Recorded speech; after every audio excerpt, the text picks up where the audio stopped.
من برگدیر هستم، 20 کارگر دارم، آیلی که آنها 1500 روبل است، من 1000 روبل میتیمشان، 500 روبل به من میمانه، لیکن آنها نمیدانند. همین درست همین بسیار مسئله مهم است. بچن بسیاری جوانان پیش ما بچه‌ها میرن شکایت میکنن در همین باب.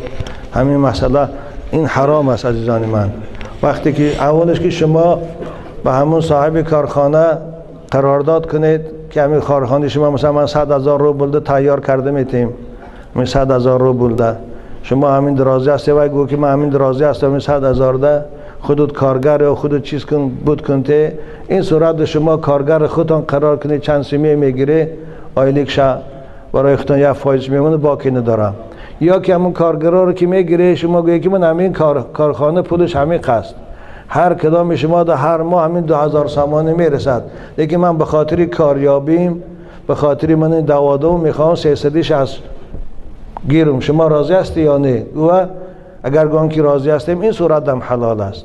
لیکن اگر رفتو اونها رو سیر باینتی از رئیس خوجین برای هر کارگر 2000 گیره و اونها رو نفهمیده 500 سی بجا کنه 1500 تا، این حرام است. این خیانتی در حق برادر مسلمان میشه. این کارا رو نکنه. بازم میگیم شما آشکار گویی همون کارگرایی که داره برادر همین کار من تو یافتم، شما رو من به کار تامین کردم، همین ماه هر ماه حق شما همین است، از همین لمی صدارش من خودم میگیرم، شما راضی هستی یا نه؟ راضی باشن خوب، راضی نباشن جوابش ده با کارگر دیگر گیر، یعنی میشود.